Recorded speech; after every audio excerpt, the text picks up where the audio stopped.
Hi, my name is Martin Schulz, and I'm today with Keith Johnstone, the legend.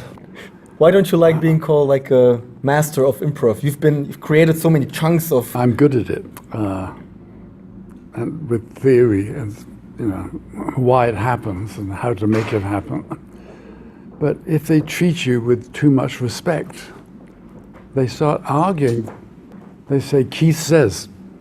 Okay. And that's horrible because, that's not any way normally to argue. So, I hate the guru bit, and I've always hated it. People are lazy. They want to have someone to tell them what to do. And I want them to find out for themselves. But what is improvisational theater? Well, you can see it on TV now in a reduced form on something called Whose Line Is It Anyway? Yes. Which is all over the world in different forms.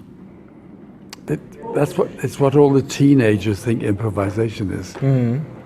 Yeah. But it's putting people on the stage, in my view, it's putting people on the stage with nothing prepared and doing things that are interesting. We always called it Impro because that's English. But the Americans called it improv.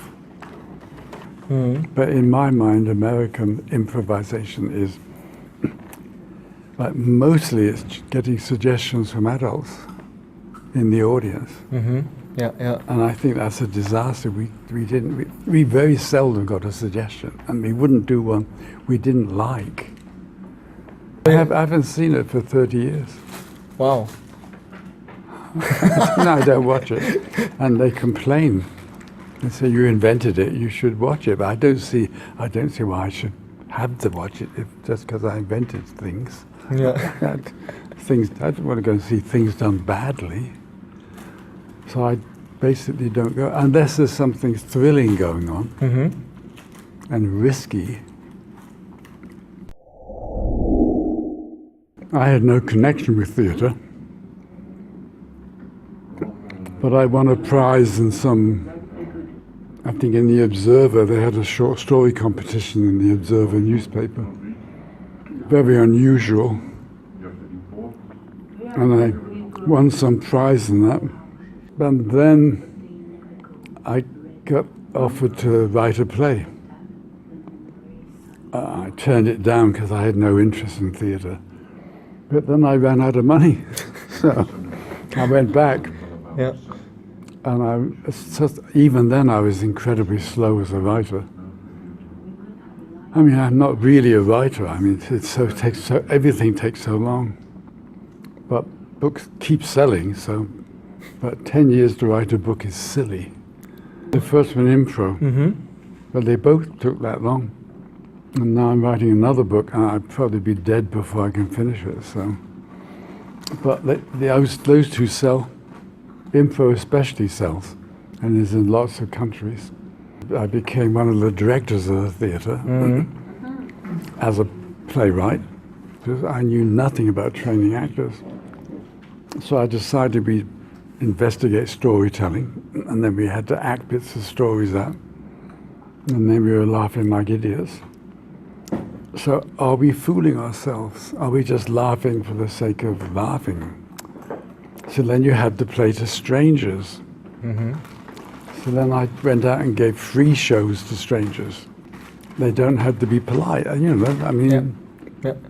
street theatre is wonderful because you know exactly what you're doing. You can see if the crowd is getting bigger or thinner. I was giving classes in public, and then groups would invite me and theatres would invite me.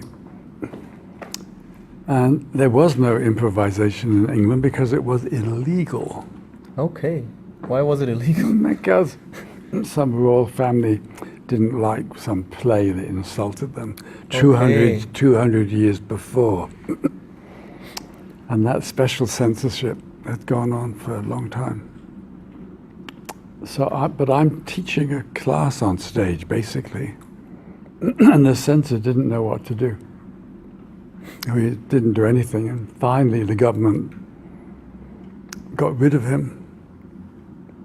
He was a member of the royal family, the Lord High Chamberlain or something. And the royal family were getting really bad press about this censorship. So they didn't want it either. Yeah. So in the end, and also the Royal Court Theatre started doing forbidden plays, Okay. whole plays, and would get taken to court. And there was a battle, and we won. The censor they got rid of the censor. That particular censor was got rid of.